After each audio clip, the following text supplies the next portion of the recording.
So, we're about to get in trouble. Because next up on the list is Sal. I was going to say, do you guys want to save Sal towards the end? Or do you just want to, like, get him taken care of? I think we should just get him out of the way. Okay. All right. So, we've got both versions of him on this list. We've got Shark Sal and Humanoid Sal. Yeah. I don't know if we feel any different about the two of them. Let's start with QB, like cute ass mascot version. Okay. Yeah. I'm just gonna keep him down here for now. Yeah. But so I am very curious because I know early on, Kelsey, you were disappointed you didn't get to voice Sal. I gotta know what you would have done. I probably would have kept him up in this kind of range and this kind of register when he was in his little shark form, and then gotten progressively darker in the humanoid form. Veering occasionally into, like, growly possessiveness because no one else can have you. But yeah, I like that. Gotcha. Yeah. So very similar to what I did, except I went clown too. Well, that was because I asked you to do clown. Yeah. Oh, yes.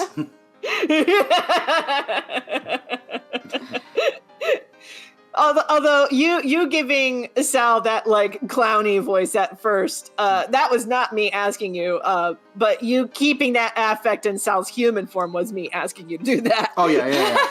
No, that was actually a really interesting thing to work on, because it was like, I wanted to be more of a code shift than actually changing the voice.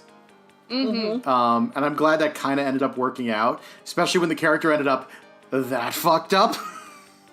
Yes. Yeah.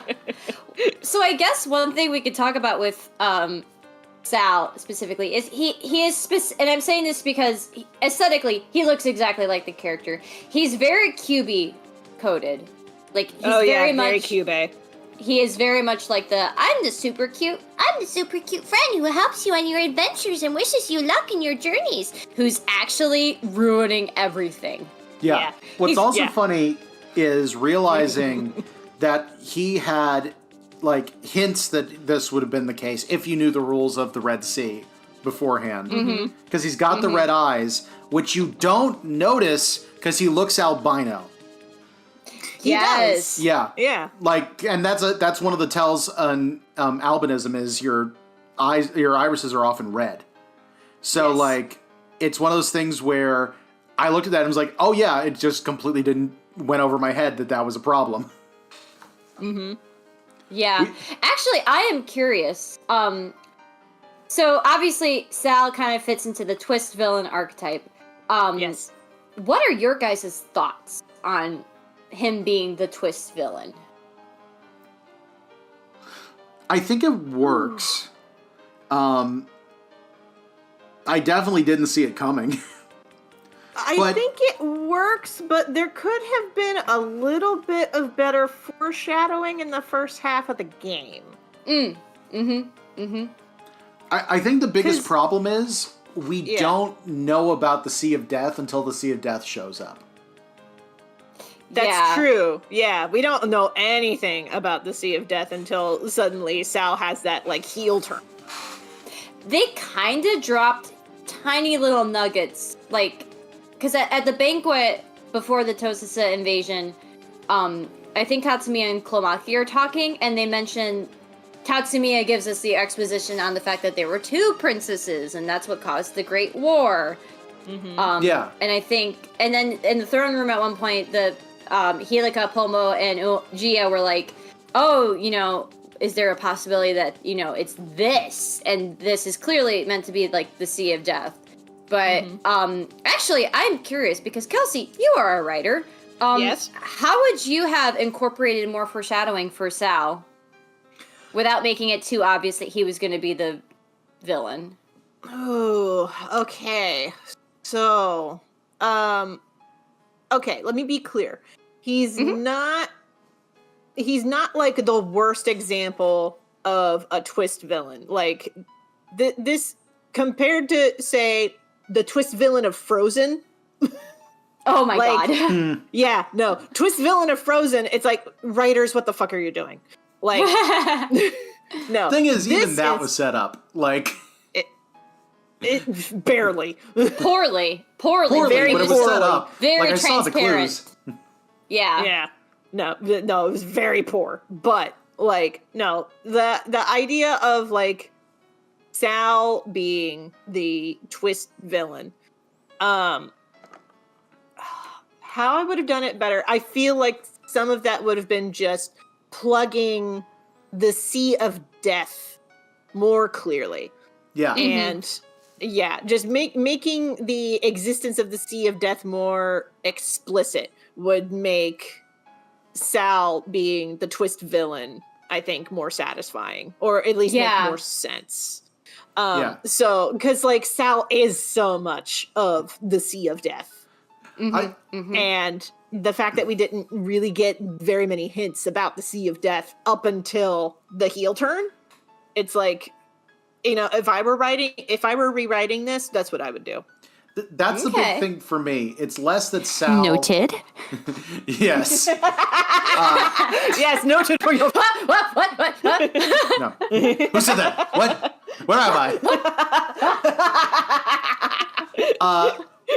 So one of the things, to me, the issue isn't so much that Sal wasn't set up, it's that the Red Sea wasn't set up, it sounds like. Yeah. A big part of that, we're going to get into this probably more when we get to the princesses eventually after there are so many characters. Holy crap. But one of the things story-wise that was so weird to me, they set up, there are these two kingdoms, and they fought, and now this other kingdom's invading. Or no, and now we're being invaded. It's the first time our piece has been invaded in so long. Oh, and the shield's been broken, and this kingdom's gotten in. Wait, this is a third kingdom. And everybody else understood this, but they did not make that clear to us. And we did see the Princess of the Sea of Death. I'm terrible with the princess names, by the way, so I'm going to refer to Mikotsu. Thank you. Yeah. And, we see her outline, and looking back over it, my brain made that the Totsusa princess because she had the dual pigtails, which style-wise are actually named after rabbits in Japanese.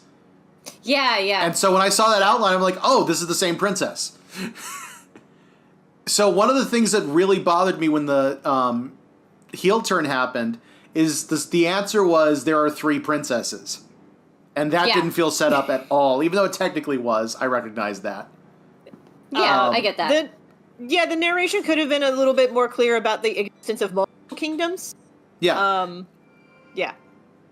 So I think with this version of Sal, I would put him in like C tier. Like I can see the vision, but there were just aspects of the writing and the world building and how it was like portrayed in the game that could have been clarified that would have ultimately made his characterization as the heel turn villain a lot stronger. 100% agree. I would actually, because we were with him longer in the game than we are with normal N2 Wadanohara, I'd put him behind Dolphy. Yeah. Yeah. I'm good with that. Yep. Scary shark. Scary shark. Oh no. Scary shark. Oh no. That's It's so good. cute.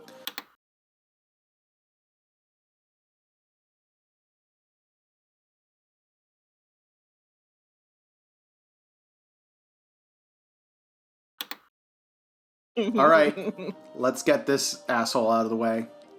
Oh boy. Oh wait, no. Fuck him. Hold on, Fuck I'm putting him. it next to that version. Thank you. So here's where I'm struggling a little bit. Okay. Obviously, Sal sucks. Yes. There's no disagreement with that. Yes.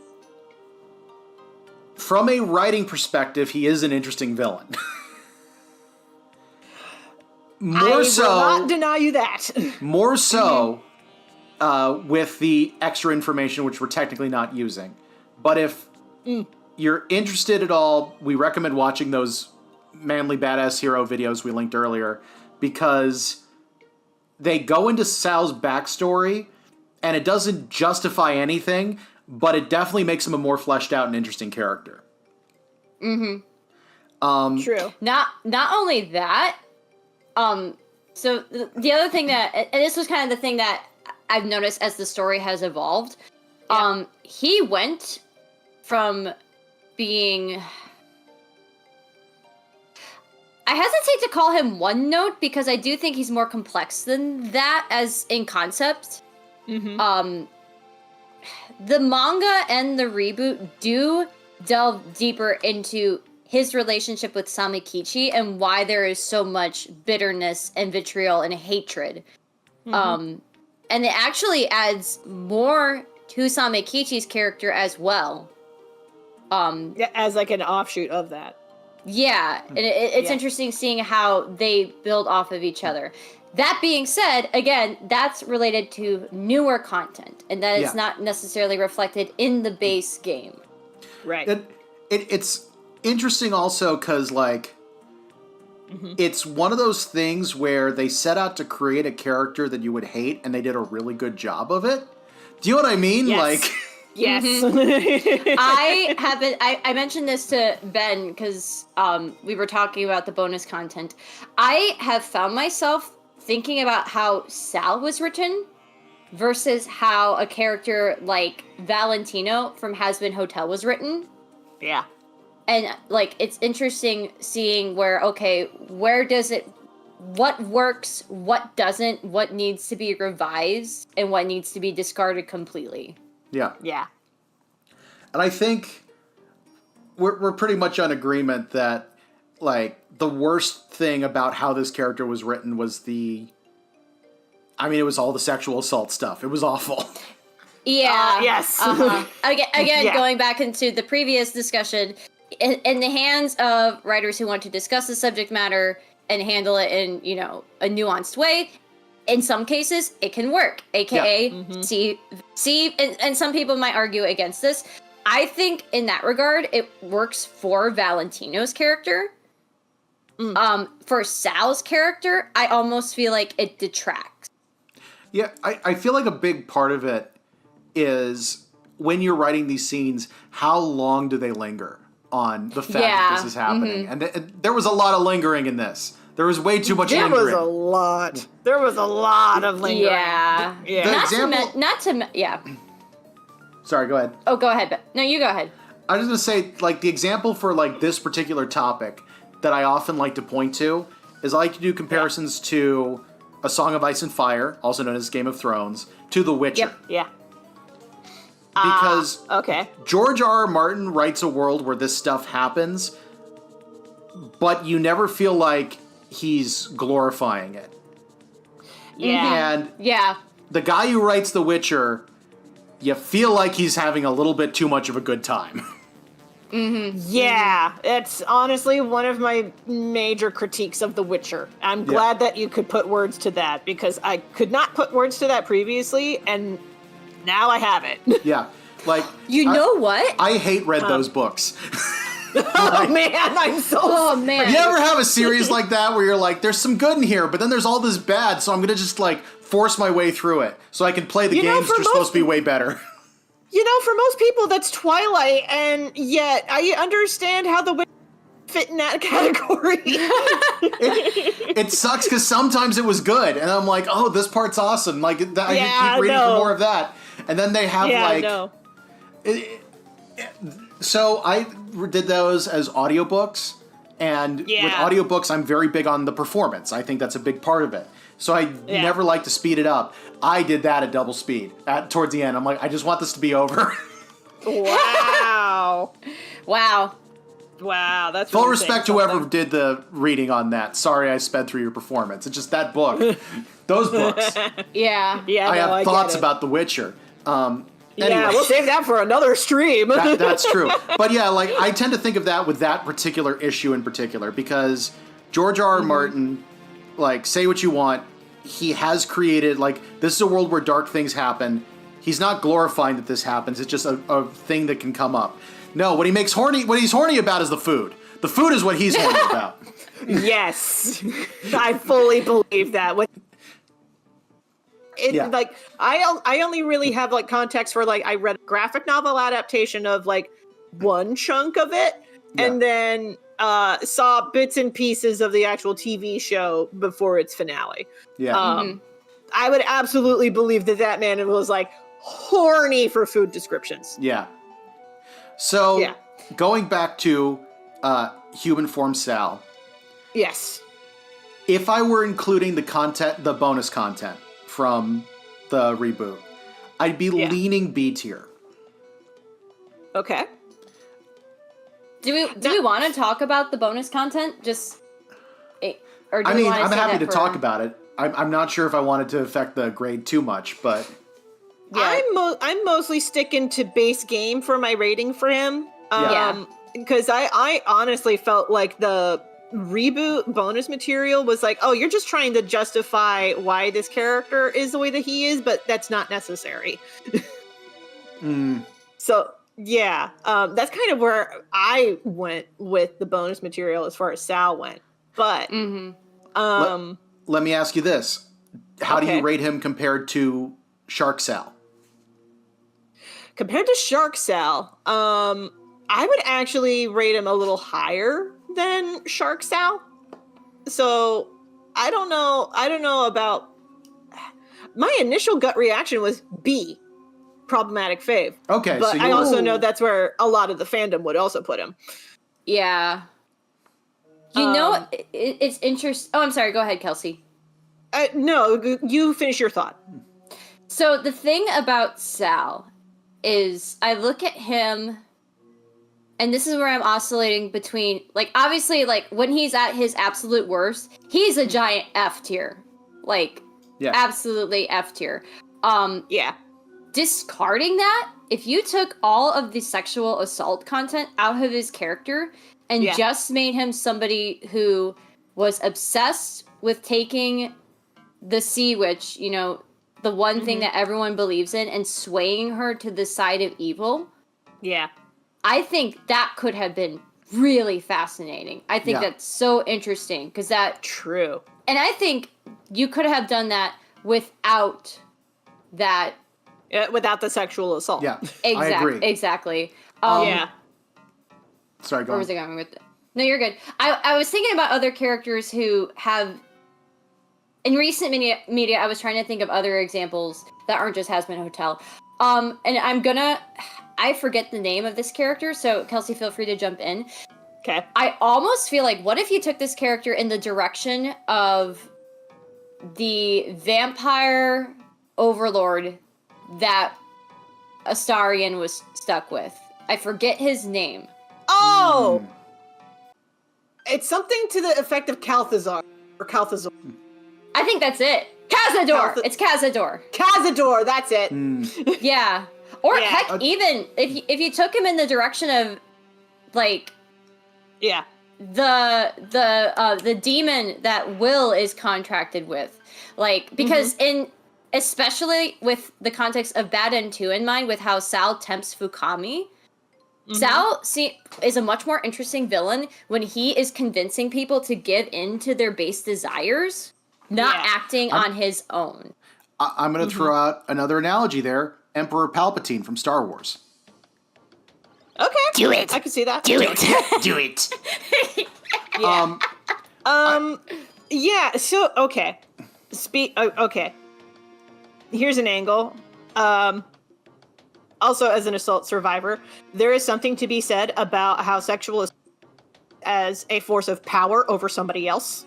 Yeah. And in that respect, Sal wanting to overpower Wada to get his will enforced is, like, that is an aspect of his character.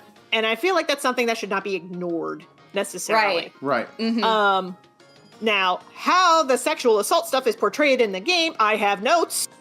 But as far as it being, like, a part of his character, honestly, I am of the opinion, leave that in. Okay, yeah. Because there is something to be said about, like, the main character being a young girl who is very naive, and then suddenly coming across somebody who could be a rapist. Yeah. Yeah. Uh-huh. Yeah. So, Yeah. getting back to actual rating here, Yes. I'm increasingly feeling like B kind of fits, especially because we called that the problematic ones. Yes. Because on the one hand, absolutely awful person. On the other hand, they successfully made a hateful villain. Like, mission failed successfully. Yes. He's kind of like Hisoka in my mind. From Hunter x Hunter. Ooh, good comparison. Good comparison. Yeah, honestly, in my mind, Sal is the Hisoka of this universe. Gotcha. My only question then is he in the right spot on the B tier, or does he move up? I think he's good where he's at. Cool. Because, like, Memoka is so close to A. Yeah. Yeah. And Sal is not.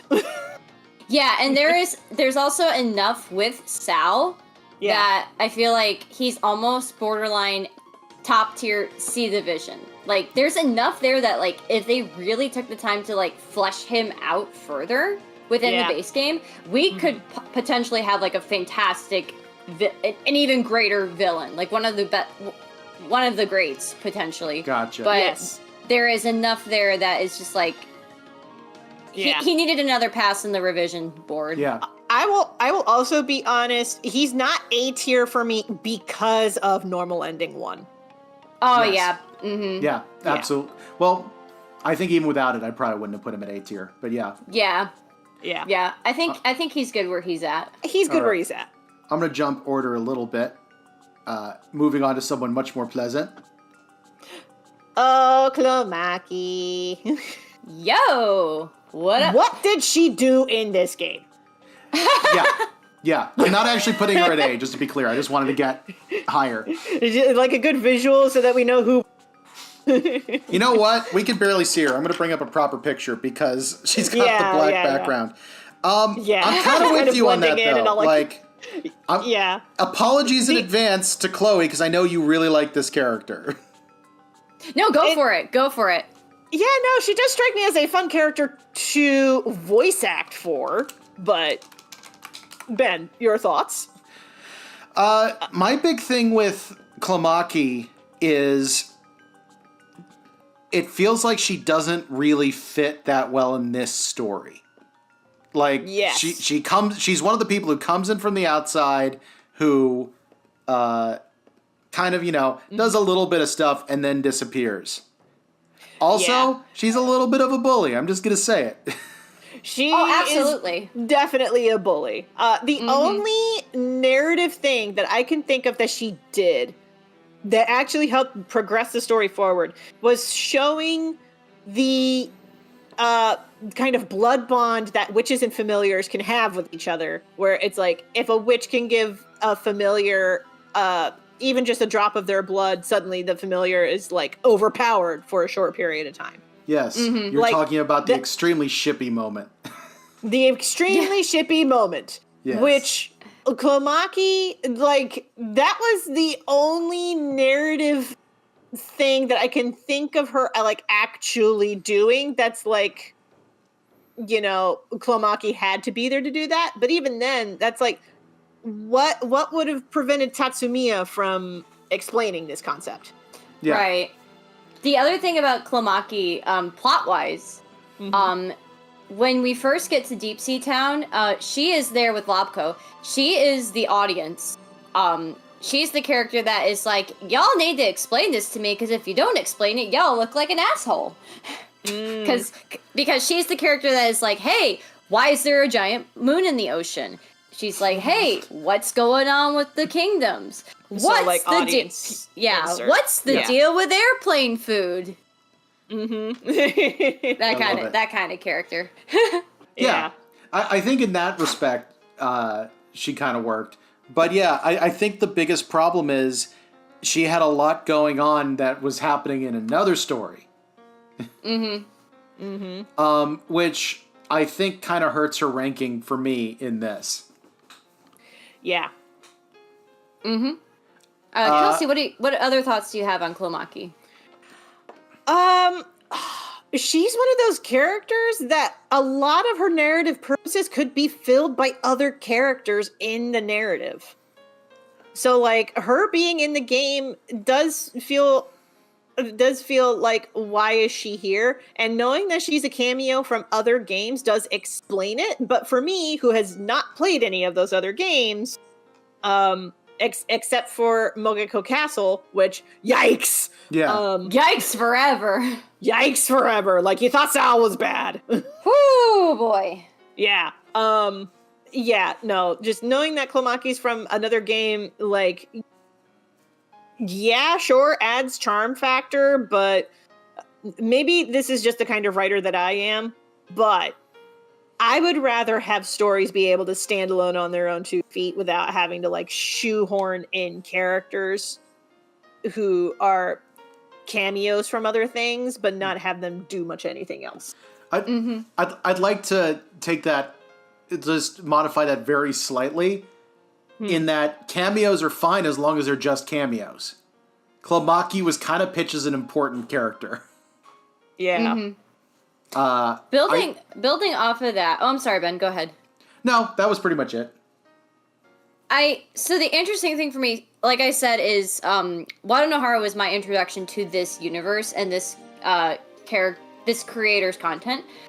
For me, I feel like I can see what they were trying to do with her. Clomaki is a witch, like Wadanohara, but she is from a completely different world. Like, she has seen the world. She is the worldly to Wadanohara's shelteredness. Yeah. Gotcha. Naivete. Yeah, that's a much Naivete. better word.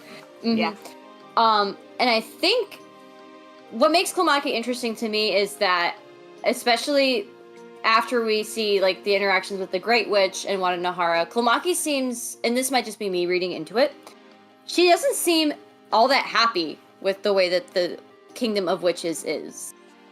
She's she kind of a seems- cynic compared to... Yeah. Yeah. She's very much a free agent. Like, she kind of Boy, represents... I wish that were elaborated on a little.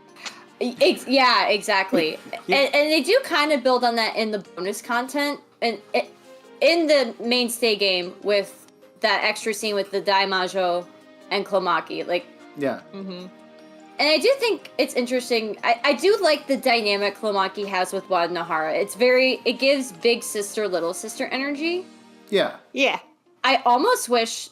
No, I do wish. Not almost wish. I do wish they incorporated more of her into the story as, like, hey, as a witch, you know, these are the choices you have to make. Like, if she was a little bit of a secondary mentor to Wadanohara. Yeah. Then again, knowing her character, she should not be in a classroom setting.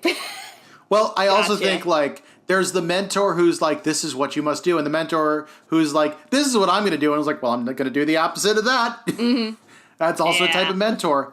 But yeah, it feels is. like this is a character that they had interesting ideas for, and we can see the vision for it.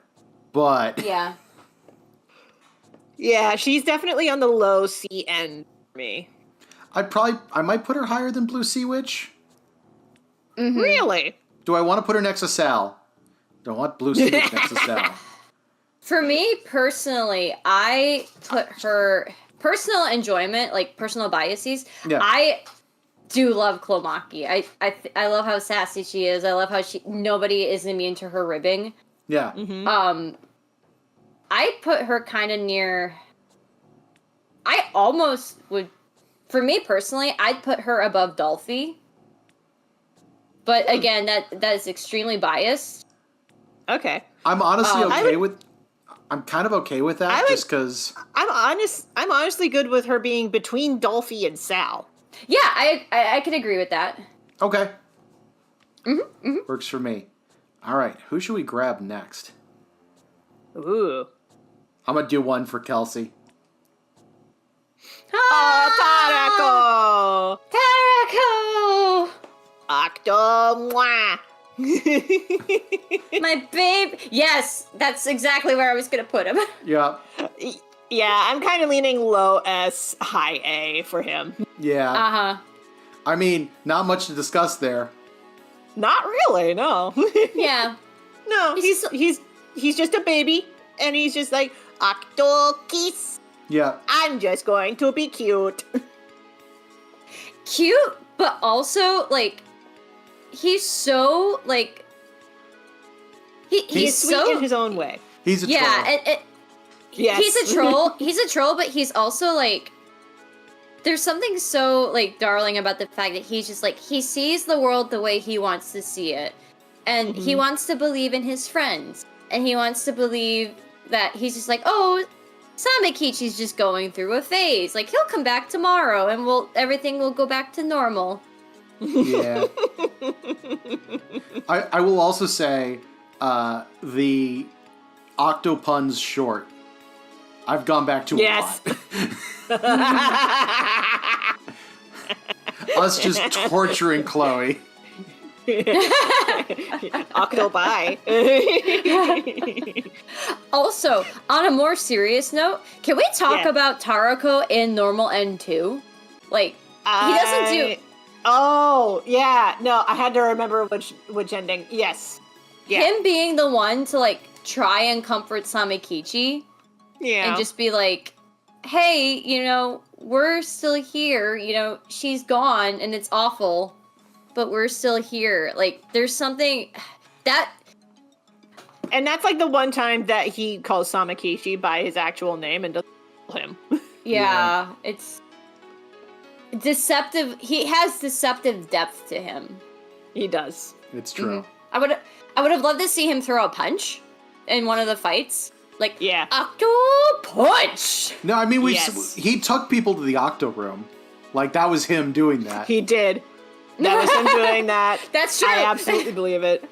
He also makes weird horse noises, and I don't understand. All right. Who else you got? Yeah, so I'm good with that. Oh, can we rate the Princess of the Totsusa King quick? Because my eyes landed on her first. Yeah, Totsusa Hime. Get back up.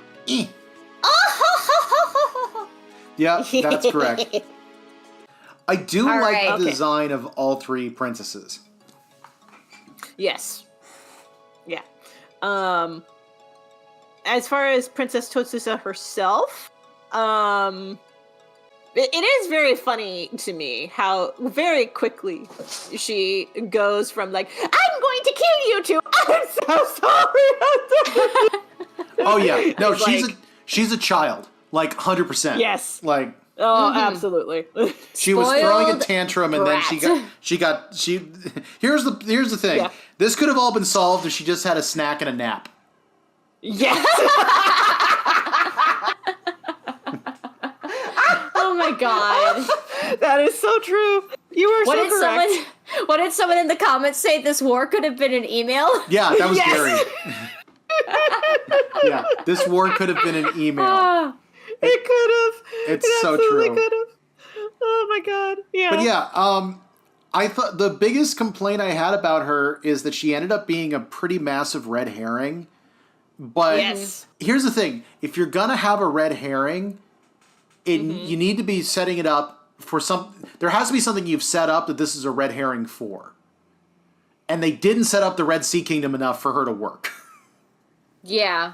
Yeah, that's true. Yeah, like in retrospect, it makes a little bit more sense, but like they had, admittedly, they did fool me because I thought she was the princess in the flashback, but it felt like a little bit of nothing. Also, it felt like there was a lot of backstory there. It's like, we could tell you this, but we don't know how. Yeah. Also, as someone who's written mystery stories, I get it. Like, there's so much you come up with that doesn't make it into the final cut, because, like, how the hell would this ever come up? But, yeah, they needed a little bit more there. I will say, she was a very fun character. Yeah. Oh, absolutely. She's a fun character. Oh, yeah. Yeah. I think with a little bit more polish to the writing, like, her placement in the narrative would be a lot more satisfying. Yeah. Yeah. I do want to also add that I think her coming back during the Sea of Death finale. Like, her coming back to save everybody, that added a lot to her character. Like, when that happened the first time I watched ManlyBadassHero's playthrough, I straight up said, let's go, let's go. Oh, yeah, no, that was great. Like, having that character turn was a lot of fun.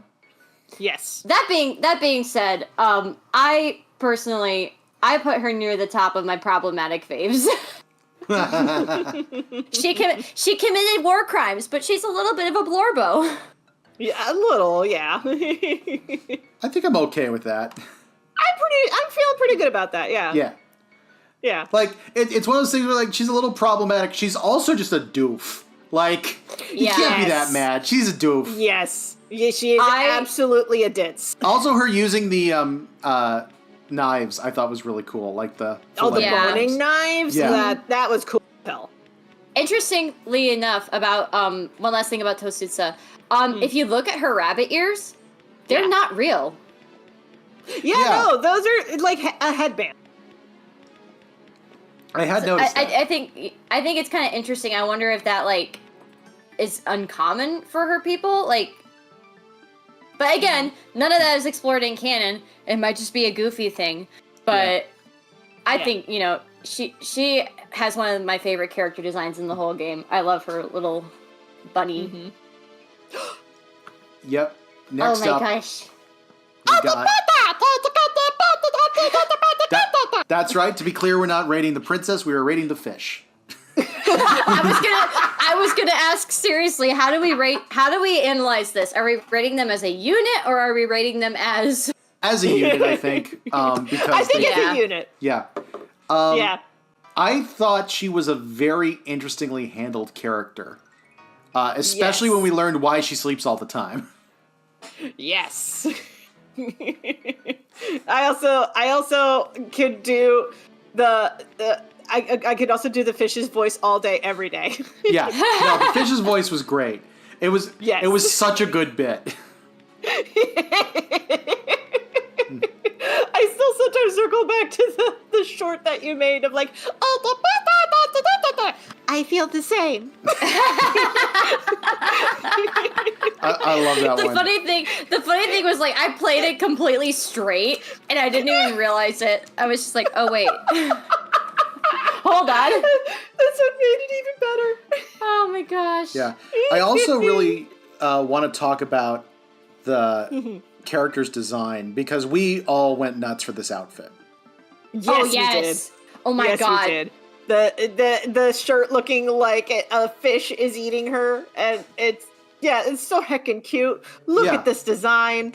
Absolutely adorable. This is such smart design. I'm also looking at it, and like, so the other two princesses have very clearly like kimonos. Like, that's what they're wearing. While hers is technically not, because she's got that top sash thing. Look how it's folded across the top in the same way a kimono is.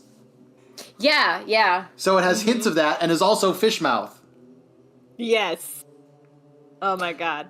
It's so good. Yeah. The one thing I wish that they did with her design, and again, this kind of ties into, you know, the knowledge that we have, you know, with the reboot and the manga in mind.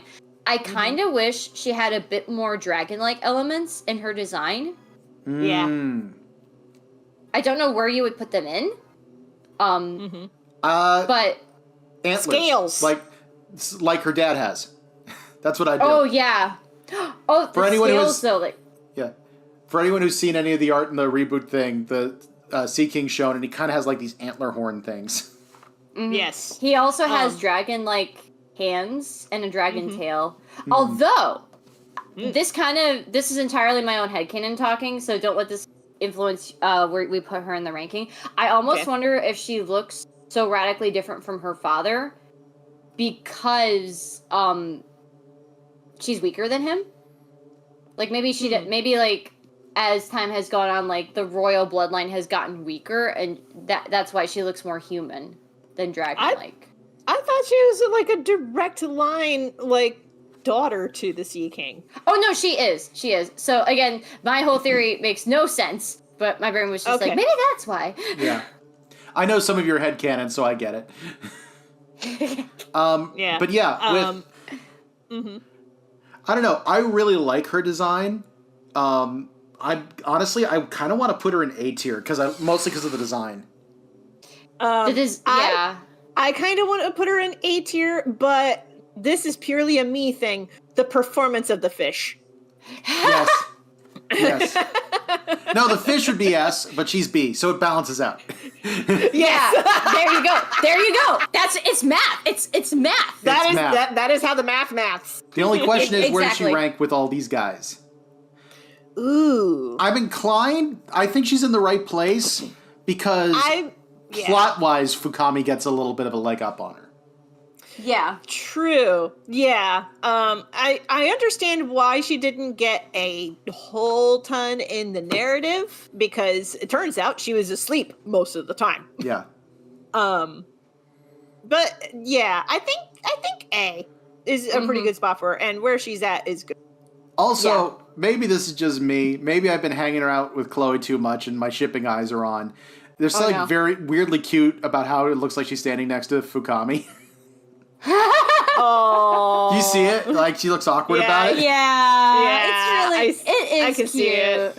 I can see it, yeah. Chloe, it's your fault. Anyway. Hey, you can take the shipping goggles off anytime you want. The shipping goggles, they do nothing.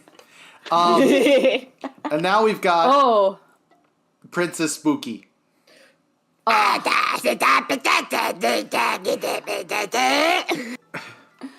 Oh man, this is one of those examples. I know I said I am redacting in my previous statement. I love Totsutsu Hime's design. This is the best princess design in the entire game. She is pretty badass. She's very good. Yeah, I do really like her design. Her actual, like, characterization, though. The fact that she goes from, like, built up hype, oh no, it's the princess of the Sea of Death! It is Death herself! And she just gets nerfed off screen. Oh yeah, God. Yeah. Do not like that. You know what? That's honestly the biggest hit against her is great setup, terrible execution. Yeah. She has so much, she's got a good design, she's got such interesting, like, even established within the base game, she's got interesting backstory stuff happening. Yeah, the lore behind her is like, mwah! But, yeah. She just gets shafted towards the end of the game. Yeah. And not in, like, a fun way. Yeah. And I do have to say, within, I know we're not counting it, in the manga, she, like, her entrance in the game proper was so badass. Like, yeah. The moon's melting. The moon is melting, yeah. The moon is melting. Oh, no. I actually have the, second half of the manga, and I'm just, like, going through it really quickly. I am torn, because between the manga, Reboot, and the game classic, I do feel like between the cumulative 3, I think there was enough there that I could probably put her higher in the tier list. But in the classic game itself, I wish we had a bit more of a proper resolution. Like, we don't even see the conclusion to the fight between her and Uomi. Yeah. I do it, and that feels like a major piece that is missing, that fundamentally should be there. Yeah. So, offhand, I would put her maybe in C. Like, maybe like a mid to high C. Because I can see the vision, I can see where the game is going with it. But that's a good way to think of it. Like, just because it feels like they dropped the ball in the execution pretty badly. Yeah. Like worse than most of the other characters. Especially with how much she was built up. Yeah. So, really dropped the ball on her. Mm-hmm. She does not deserve that. She is a princess. I agree with this ranking. I think for me, I'd probably put her at the bottom end of problematic faves, but I am totally fine where she is at. All right, that works for me. This is a kick-ass track. Which one is this? Can we? This is Versus Samikichi. Samikichi. Oh, nice. Oh, now that we finished the game, I can send you that playlist of the hard rock covers to these songs. That Ooh. sounds fun. The hard rock cover of "It Was Me" slays so hard. I want to drop this in here because I think it's very interesting. Chloe sent this to me a little while ago, and it's a piece of fan art of what would have happened if the Sea King didn't screw everything up. Oh, it's not fan art. This is official artwork. Oh, I misspoke. You're right. But yeah, like the whole concept is, what if the Sea King didn't screw up and cause the Red Sea to exist and all that? What would the characters look like? Mm-hmm. Oh my god. I do think it's interesting. Oh my god! The princesses. I know. Oh my god! They're all so happy. What? Yep. So we could have had this. Yeah. We could have had this. That breaks my heart a little bit. Look at the babies. Also, Stella and Suribari. Oh my gosh. Now, Look at sheep. sheep is very good. What is? Yeah. Straight up, when I saw this, I asked Chloe, "Wait a minute, who's that shark in the back?" Oh, that's old. Didn't even recognize him. Yep, that's him. That also, I'm gonna look up exactly what I said because it made me very happy. You specifically said that Sal looks like he's a college English. He does. He has that vibe. No, the exact quote was, "Sal in this continuity is apparently an English professor with lenient grading policies." He is the, and Ben, you would get this because you and I both have dropout. He is the teacher who sits on a desk for the first time and the class reacts. Yeah. He is. That's exactly who he is. That is exactly who he is in this continuity. It's so good. Tarka's exactly the same. Yeah. Yeah, absolutely. Cherry Blonde and Dollars are the exact same too. I love it. Mm-hmm. I noticed one interesting thing about Samakichi. No notch in the fin. Yeah, because he well, in this continuity, I'm guessing since there wasn't the issues with his family, he didn't leave home, so he didn't potentially get beat up from surviving on his own. True. Does Old has a notch in his fin though? That stays the same. Oh, he's got several notches in his fin. Yeah. Yeah, it happens to all sharks after a certain age. Yeah. All right. Sometimes you struggle to keep it up. I also think it's... I just noticed her little blush. Whose little blush? Oh, I'm sorry. You can't see the mouse, and I turn off the being able to see the mouse. I'm blanking on her name with the lobster. Dolas! Yeah! Ah! Dolas with her little blush! Yes. Oh my god. Oh, but okay. We need to rate Dolas next. Okay. Yes, let's get Cherry Blonde and Dollars out of the way. Yes. Yes, let's get the most wholesome couple in the game and get them rated. Yes. So, yes. regardless of what we think of him, we're putting them next to each other. Yes. Yeah, absolutely. They are a dynamic duo. They cannot be rated separately. I think something bad would happen if we didn't put them next to each other. Like, wait a minute, what happens? Yeah. No, every time.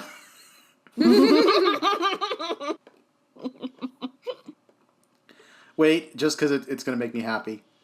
Sorry, I'm chewing an Oreo. No, you're good. You're good. That Putting your just daughter feels in the right. middle. Yeah. The wee babu. The wee babu. Yes. Okay. Cherry Blonde and Dolas. It does kind of suck that Cherry Blonde was nerfed so early in the game. Mm-hmm. I get why. Plot-wise, it had to happen. I do wish that we got to see a little bit of how badass he was before the nerfing happened, but that is a me preference. I agree. I love the dynamic that he has with Dolas. that is perfect. Yeah. A++, no notes. I also just realized, out of all of the dads in game, he's the only one who is both alive and present. Yes. Like, actively, he kind of acts as surrogate dad to everybody. Like, he's constantly checking in on Wada. He's constantly worried for Lapko. But he wants her to have her independence. Yeah, he is the dad. And, like, in a game where, like, a lot of the dads are dead or like, absent or a robot, in the case of the rabbit. Like, I forgot about him. Like, Cherry Blood is a great dad figure.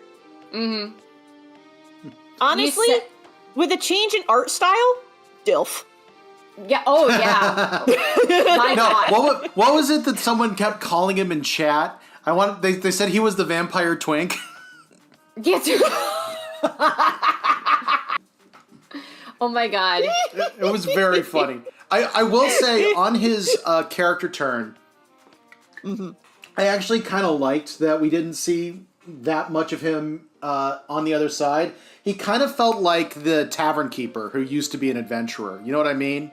Like, oh, okay, like, I could get that vibe. The one you bring into the campaign when your party's all murder hobos. Yeah, he kind of has that. Yeah. There's also, he very much even if he is extremely powerful, you run into trouble because if he's too powerful, he'll solve everything. Right. So I think he kind of needed to be nerfed. Yeah.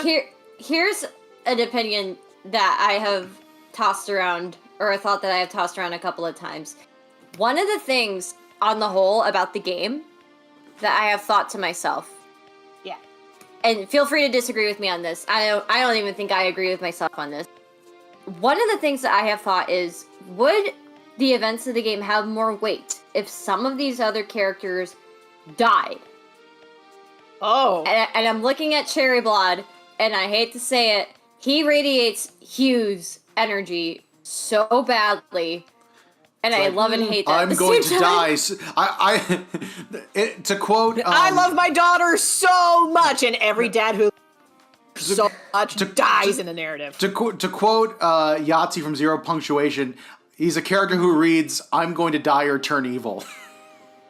Although, with that in mind, what we just talked about with Cherry Blood, I don't like the idea of him dying, maybe one of the other characters, but I do like the idea of giving him more time to shine as, like, I'm a badass, and then maybe in the fight with whoever poisoned him, maybe he loses an arm, like, he loses the ability to fight, and then has to reconcile, like, because he does mention, one thing that's interesting is he does mention he kind of misses the old days where he could fight and just be reckless. I think it would be interesting to present, like, a narrative where he literally is robbed of that choice. It's like, no, that life is over, like, 100% now. You have to be a good dad. I actually do kind of disagree, because I like that he chose to be a dad. He wasn't forced out of the life. Oh no, like you chose the lifestyle change. Yeah, you still have the component where, like, I wasn't saying get rid of that component. I was just saying, like, get rid of that, have that moment where he kind of goes, yeah, I'm not gonna lie, I kind of miss the old days, but then have something happen later in the game that verifies his choice. Yeah. Like, no, I made the right choice to be a dad. I'm also gonna do a throwback connection that I just had. These two kind of remind me of Mayu and Hajime from Paranormal Sight. Holy shit! Yep. Oh my god, yeah, I see the vibes. I was actually rewatching the Paranormal Sight short the other day, and no, this absolutely radiates that. Oh yeah, 100%. Yep. All right, so... Hey, honey, I met these shake-a-weight fish. Oh, honey! So, they're going to be in the same category. At least those two. I have Lab Coat in the middle because it's funny. But yeah. I'm kind of leaning at keeping them at the end of A. Like, Yeah, I'm kind of leaning keep we them at like the end this of couple A. too much.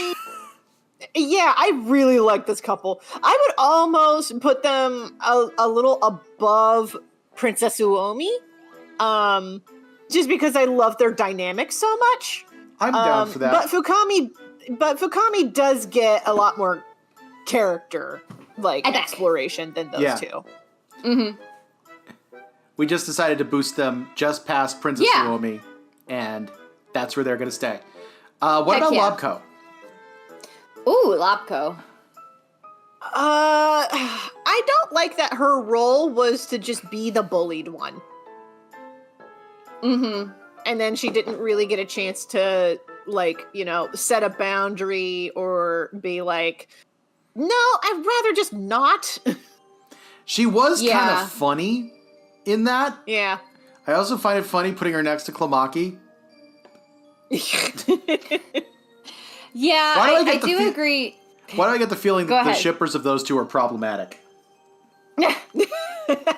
Because they probably are. You know, I have seen, as a former shipper of them, in general, they just kind of vibe. Yeah. Okay. No, I get it completely. I said I was like, yep, they get shipped. Yeah, they kind of vibe like a bickering lesbian couple. Yeah. Yeah, uh-huh. Yeah. And for a long time, that was one of my big ships. That was the Speaking fandom of read on bickering it. couples, let's get these four in the play. Yeah. The bickering polycule. Ooh, why were they in the game? They were fine. They were entertaining. I guess. I'm going to temporarily put them in here because we need something to fill D. Yeah. Yeah. So here's my quick 2 cents on them. When we play the Grey Garden, I'm just gonna let you guys know right up front. The Grey Garden follows 4 characters, and they are basically these 4, but with more character development and more depth. Okay, so they're elsewhere game cameos in this game. I don't think they're different enough that I don't think they're the same characters, but they definitely radiate the vibe of like, oh, this dynamic worked. Let's have them in the background. Mm-hmm. You know what? So they're very much like, we have Grey Garden at home.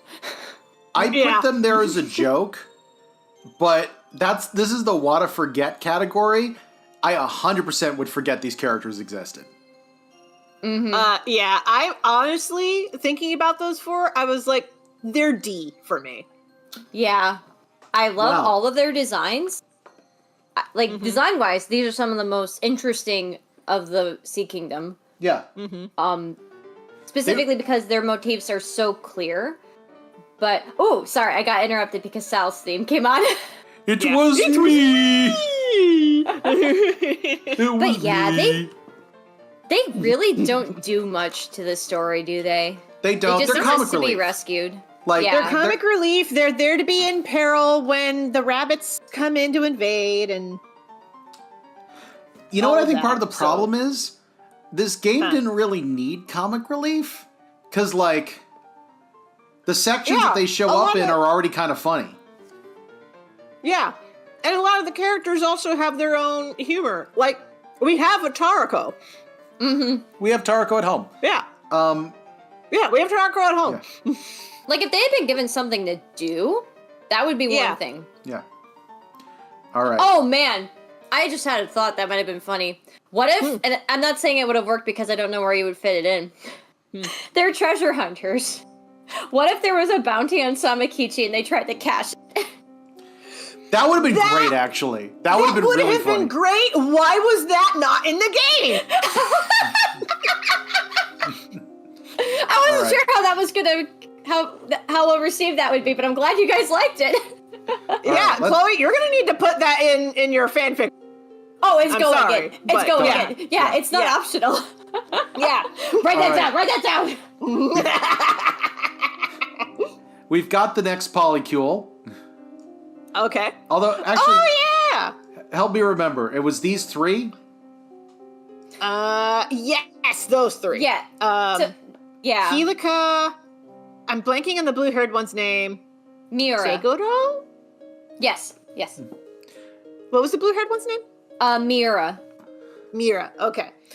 I'll be feel like- honest. I almost forgot what voice model I gave to Seguro like partway through the game, and then Yeah. I remembered, and I went, "Oh, that's wildly off."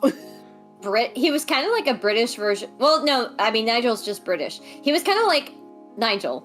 Yeah, you were Well, going he for was- Nigel with him, specifically. Well, I was going for like Nigel / Patricia. Yeah. That's it. It was Patricia. Yeah, leaning more towards Patricia, but I feel like I could have done a bit better of a job with Seguro. Yeah. I feel like they were comparatively forgettable. I'm putting them higher because they actually had plot relevant stuff happen. Because Helica They did. actually fought. Mm-hmm. Yeah, Helica was a boss fight. Yep. Or like a mini boss. And she did act as like defender in a cutscene. So, you know, plot relevance, it's higher than Yeah. most. Yeah. Helica has enough weight and presence in the story that I would almost put her up and see the vision. Mm-hmm. I I'm think okay they with that. could have done a lot more with her. Yeah. I would probably even put her above not True End. Sorry, I would put her above Normal End too. to Blue Sea Witch. I'm good with Wada. that. Yeah. Mhm. Yeah, I'm good with that too. Cause like, yeah, I got what the story narrative was going for with her. They could have embellished on that more. Yep. Mm-hmm. All right. Yeah. While Take we're on your- Helica, Oh, what do you think? do we want to talk about her wife? Pulmo? Yeah, Pomo. Okay. I remembered her being part of the polycule. Am I wrong about that? Like the other polycule? yeah. Okay. I kind Wait, of there want was a to... third polycule? No, there were two polycules, weren't there? I thought... Okay. I I was thought... very confused for a second. Okay, part of... It's bad because I'm bad with names, so I don't know if it's that the characters are forgettable or I just don't remember their names. Okay, if it helps, so Minero, Remo, and Tomoshibi, they're the treasure hunter quartet. Yes. We can just, and the only one that, like, they're not really a polycule, but we'll just call them the treasure polycule. Okay. Helica and Pomo are explicitly a couple Okay. because between the context provided in game and the context confirmed in the manga, they have kissed. They're pretty much a couple. Okay. And then like Seguro and Miura are just like the friends that they go on dates with, so that like they don't have to go on dates by themselves. Aww. That's fair. They're- Sometimes you just need to take a break from your spouse and you hang out. Yeah. Yeah. Yeah. I'm okay with Pulmo being next to Helica in this, just because I also think she had a really cool design. Oh, absolutely. Yeah, I liked her design. I do like her characterization. I wish the narrative did more with her. See, the vision is perfect. Yes. I think so. And I would almost slide her right above Helica, because one thing I appreciate is when characters who you don't expect to step up to the plate. Oh, yeah. Because both in Tosutsa Invasion and when the Sea of Death invaded, Tosutsa was like, I ain't going anywhere. Like, I'm not running. I am staying here. Like, I'm going to stand by my girl, and I'm going to stand by my king. And I am for that. I think you mean Pulmo did those things, because you said Totsusa, and I'm like, hold on, you mean Pulmo. Oh, no, sorry, the wording got mixed up. When Tosutsa invaded, Pulmo said, I'm stepping up. Yeah. That's what I meant, sorry. Yeah. Gotcha. All right. Going away from the groups for a moment, Okay. gotta talk about Mommy. Mommy! Yes. Yeah. Mama! Gotta talk I about call the her mom. I call her Tatsu Mama. Tatsu Mama. Yep. Honestly, she's pretty A level for me. I Yeah, just don't know. Absolutely. She's very good. She is. I don't know where in the A rank she should sit, but she is A rank for me. I think higher than the happy couple, just because she had a very major plot relevance. She did. Also, Yeah. She great also had design. great design, and also like a very involved backstory. Oh, I might put her above Fukami. I'm good with that, actually. I'm Yeah. totally fine with that. liked Also, her. Oh, go ahead. No, I liked her a lot. I thought I liked her as a mom figure to Wadanohara. I liked that she was struggling with the fact that, like, she went through a lot, in some ways, a similar struggle with duty that Wada ends up going through. But you even see her try to talk Wada out of following the same path. Yeah. Yeah. Which I love that. Oh, yes. She became, like, she is literally just the moon spirit may have given birth to Wadanohara, but Tatsumiya is the mama who stepped up. Yes. That reminds me. Absolutely. Something I think I touched on it briefly during the game, but I didn't get into it much.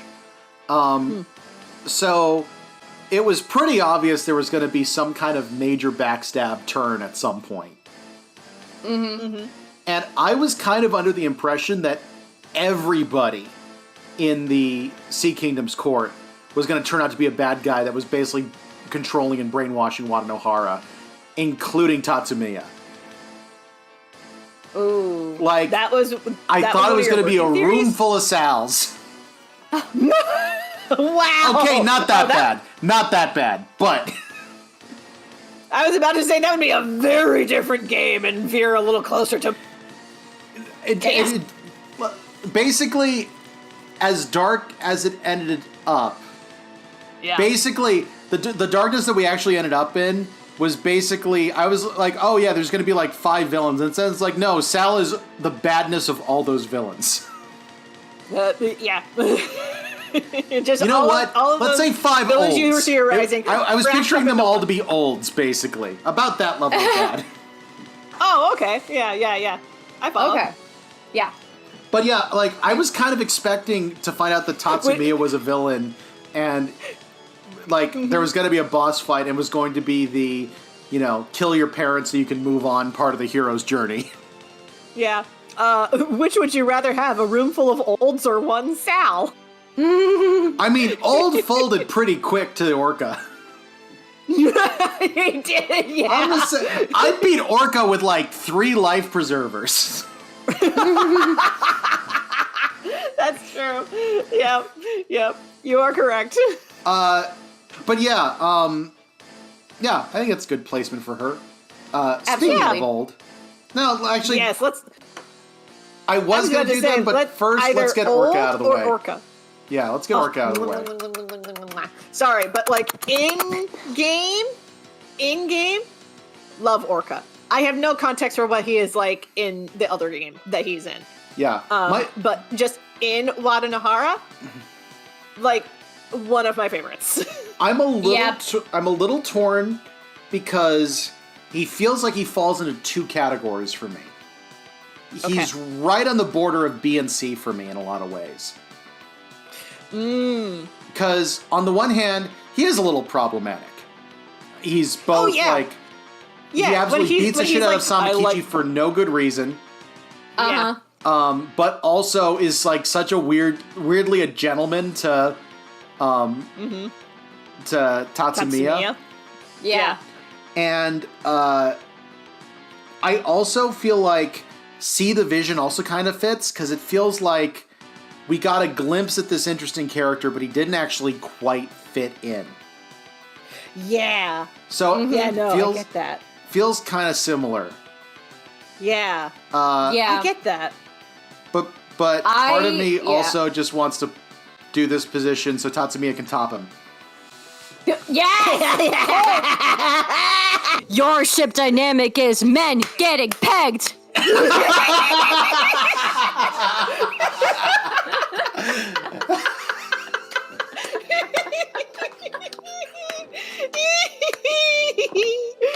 Oh, perfect. Wow. It was interesting having headphones and having that yelled in my ears.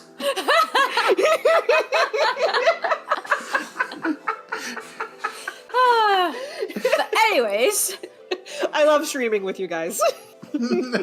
Anyways.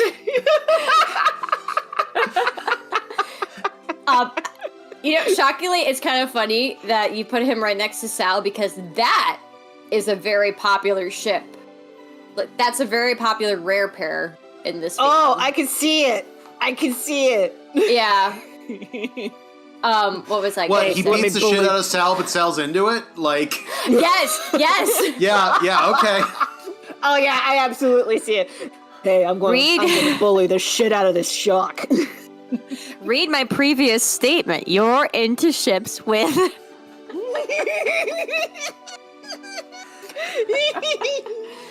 Yes. In all serious, I actually would put Idate right above Sal.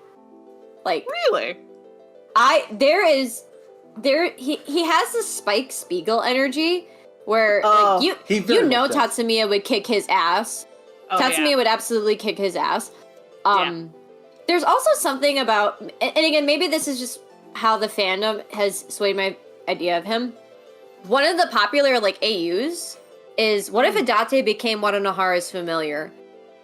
Oh! And I think it's really endearing that he's a piece of shit who has a soft spot for this one tiny little witch. Everyone else cannot stand him. Yeah. But that one girl makes him want to be better or worse. See, no, honestly, I can tell you exactly how I would picture writing that. He becomes her familiar because of Tatsumiya, not because of Wada. Yeah, I can absolutely see that. Yes. Your mama calls me daddy. Yeah, that is Idate's energy. Oh my god. I also love the idea of, Wada... No, I love the idea of Idate just joining the group, and all of a sudden, Samakichi and Fukami have a common enemy. Yes, absolutely. Let's set aside our differences. Agreed. Oh god, my voice cracked. Keep this crazy fucker away from me. Yeah. Honestly, yeah. Yep. I'm feeling pretty good about Idate's placement as that place in problematic faves. I do love him more than Sal. I do like Memoka's writing better than Idate's because in the game, I wish we elaborated on Idate a bit more. Just that little bit. Yeah, agreed. Mm-hmm. All right. Yep. I'm gonna bring up the demons. Okay. The Merc Trio, yeah. Yes, the Merc Trio. Are they in a polycule? Maybe. Okay. I mean, I did have the joke about them practicing kissing.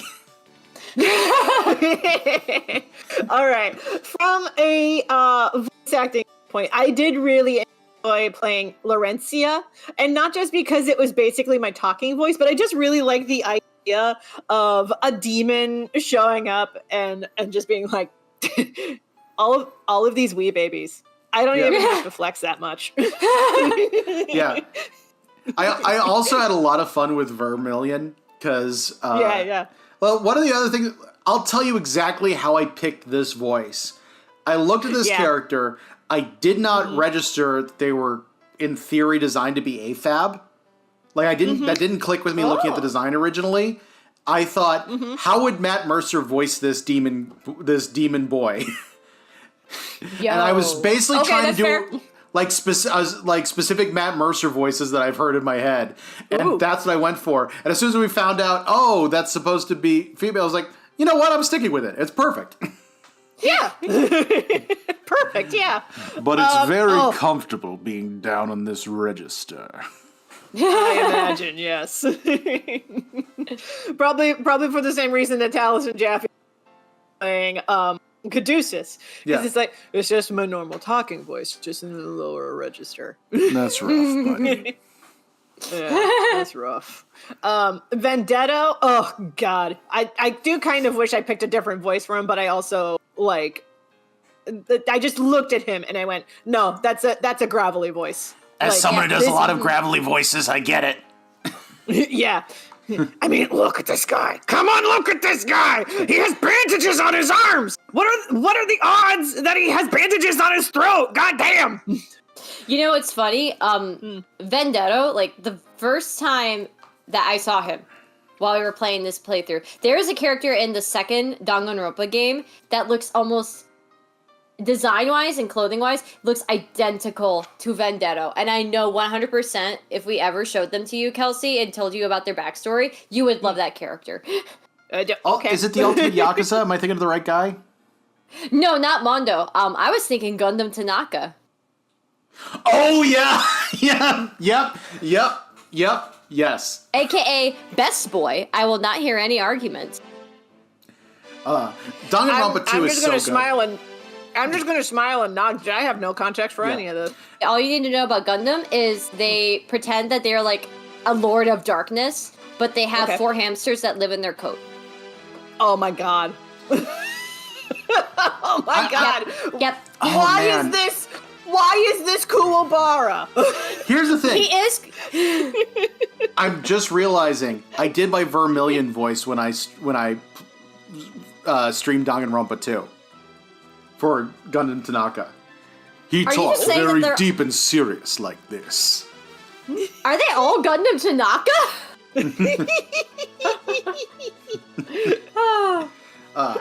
Okay. The Merc trio.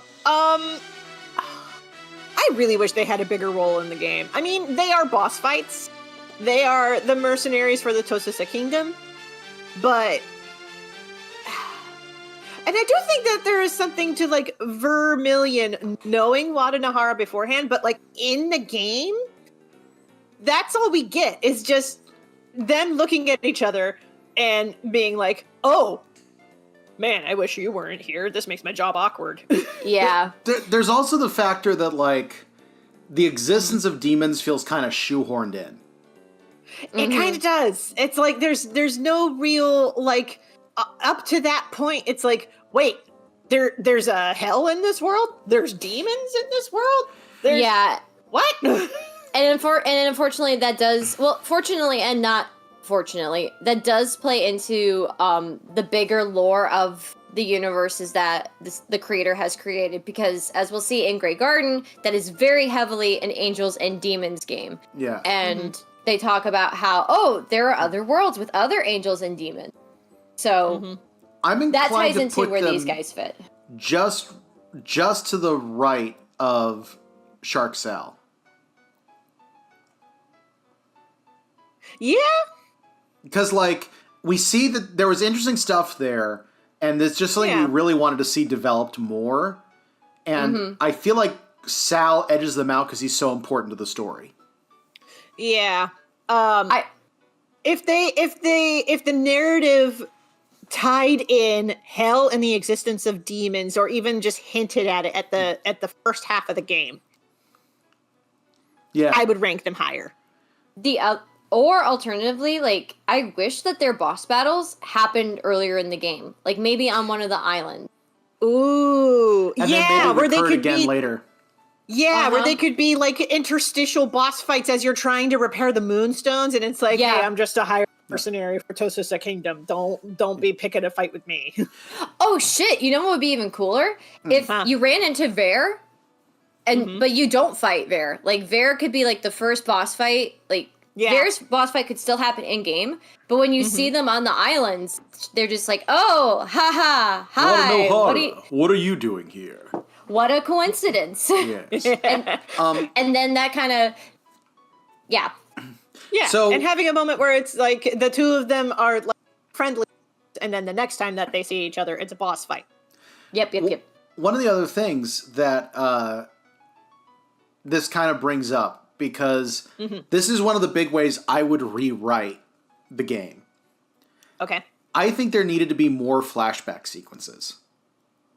Because one of the big problems that I had with it, like, we start with if I remember correctly, the game basically starts with Wada leaving the Witch Island to return to the sea. Yes. And it feels like we've kind of started a little bit in the middle of things. And we don't get nearly enough flashbacks early on to explain what the hell has been going on. Or to get an idea of how long anything has been happening. Like, how long ago did her memory get wiped? Because it feels like she's been gone for weeks.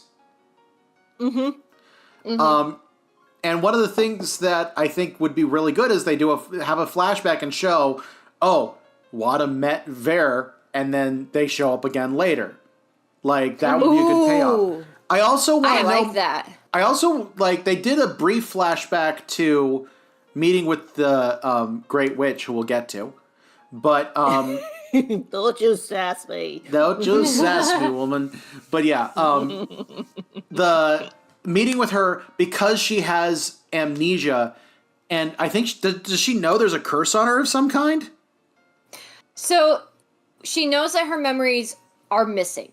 There is a gap of time that she is, it's basically like if you passed out. Like, you pass out, you don't know what happens while you're passed out, but you wake up and you know you're missing that time. You wait. She woke up. She knows she's missing that time. She knows the sword's been stolen, and she knows that Samakichi is missing, and people think he did it. Yeah. Oh no, the Great Witch specifically does say, "I can't do anything about your curse." So she did know that she had a curse on her. Yeah. But she didn't know who cursed her. She didn't know why she was cursed, and she didn't know how to undo it. The thing is, we needed more stuff covering that. Like, not just the one throwaway scene that's very late in the game. Like, I think it comes... Yeah. If I remember correctly, it comes after she's already gotten her memories back. Yeah. Like, that's when it happens. That's the problem. It's one of the things that if they done a flashback, I've lost this time. Everyone's saying Samakichi did something. I'm going to reach out to Klomaki and get connected to those witches so I can go meet the Great Witch and talk about this stuff. You know what? Yeah. I almost wish that the game began, in the Kingdom of Witches. Yeah. Maybe the day that she gets the letter that's like, hey, you need to come home right now. We know we sent you away, but you need to come home right now. And then you can have, a little thing where it's like, oh, this is the Kingdom of Witches, but it's not my home, and now I have to go home. And... Yeah. Then you can even have Vera be like, oh, hey, what are you doing today? You want to hang out? And she's like, I can't. I got to go home. And she's like, oh, yeah. Something like that. You know what? Yeah. Just because we brought her up. Great Sea Witch. You mean the Great Witch? The Great Witch. Yeah. The Great Witch. You're right. Daimajo. Honestly, Ben, your performance of her, especially for the shorts. that was the best part. But putting that aside... Yeah, honestly, that performance makes it for me, but if we were looking at just the base game, she's kind of forgettable. Yeah, I was debating if she even makes See the Vision, but I don't think she does. Yeah. She's kind of an appendix. Your performance, though, does bump her up into C for me. For me... The Great Sea, oh my god, what are these words? Sorry. It's okay. The Great Witch, there is so much potential to examine the lore and examine her relationship to not just Wadanohara and Klomaki, but also to Mekai. Mm-hmm. I would like to know what her backstory is with Mekai. If Mekai is as great of a wizard as he thinks he is. I will say... Yeah, high D towing into C. Yeah. I don't feel right putting her in C because I feel like if she had one more real scene, I think it could have made it. Yeah. But I do think... I will say she was really fun to play. Yeah, and I do think one thing working towards her is that, kind of like Tatsumiya, she's one of the few people in the game who tells Wadanohara, hey... You gotta figure out for yourself what it means to be a witch. You can't let anybody else's opinion sway you. You just have to experience this for yourself. Mm-hmm. Apart from that, though, there's just not enough. Yeah. Who should we do next? I'm gonna get him out of the way just because we're talking about the ones I like to perform. Nakayama. Oh my god, Nakayama! Nakayama! I'm better than Samakichi! No. I mean, he's great, but come on. I know. He was my favorite character to voice, but... Yep. No, your Nakayama voice is perfect. Like, Yes, it no is. notes, that's the perfect voice for him. So, I know it's in no way canon.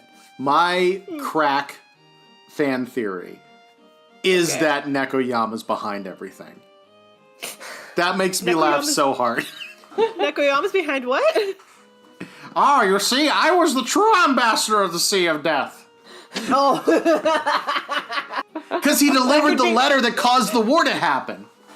That could be a 4-coma gag comic that happens as an interstitial between chapters.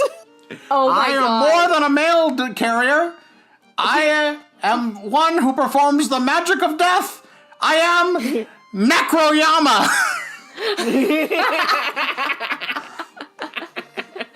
I am become Death Destroyer of Sea. Oh. Holy shit. Well, within the context of the playthrough, he's the reason why Wadanohara was killing all the fish. Yes. That's right. And who do you think told the fish in the first place? Now, I'm not one to gossip, but Samakichi totally loves Wadanohara. Oh my god. Holy shit. I like to think there's a continuity where he tries to start spreading that about Fukami, and Fukami eats him. Roast fowl. Oh my god. I also I just thought of something cute. Because like Samakichi wound up confiding a lot in Nekoyama. I almost wish that like Fukami did the same to Nekoyama, and Nekoyama was just like, oh shit, not this again. Oh shit, here we go again. Yes. And how does that make you feel? I'm a mailman, not a therapist. I'm not paid enough for this. Maybe if you'll give me a couple more starfruits. Oh my god. I just realized he has to be an A because it's the star fruit. Yep. Yeah. He's not that plot relevant, but...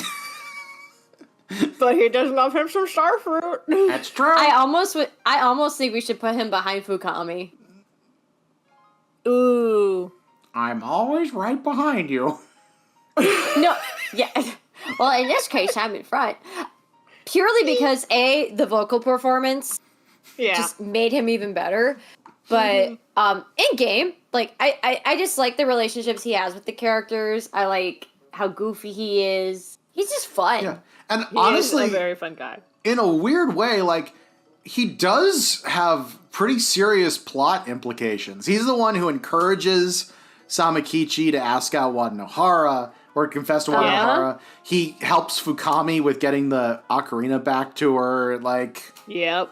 Yep. Yeah. Yep. He actually has impact on the plot, more so than a lot of these characters. Yeah, a surprising amount. Huh, I'm important! So, you know what breaks my heart? He's not in the manga. What? He's not in the manga. Well, Burn it. Let me confirm. I need to double check. He might show up in the flashback with the when Samakichi decides to get the ocarina. It's been a hot minute since I read the manga, but I do not remember him being in it. If he's not in the manga, you need to burn that shit. I would never burn a book. But the fact that if Nekoyama is not in the manga adaptation, that is a crime. No, An absolutely. absolute crime. Crime. And not the good, none in the woods kind of crimes. Yeah. It's not even like be gay, do crime. It's the Donald Trump kind of crimes. Yeah, it's like, nope, stop talking, go to jail. Yep. Speaking of Night in the Woods, that's one of my, the first Let's Plays I did, and it is on YouTube if anyone ever wants to check it out. That one was a lot of fun. Oh, yes. Ooh. Alright, let's see. Who else should I grab? I was drawing Nekoyama's hat. Oh, I'm sorry. Here, let me go back up. Thank you. Here, I'll pose for you. Thank you, Nekoyama. You know, it's an official mail carrier's hat. Drop it. I don't know Your what the French female girls. carrier's hats look like, but... Probably exactly the same. Okay, I got it. Thank you. Oh, you're gonna get starfruit? I love starfruit. All right. Yes. All right. Let's Okay, go ahead I want and to get... rank.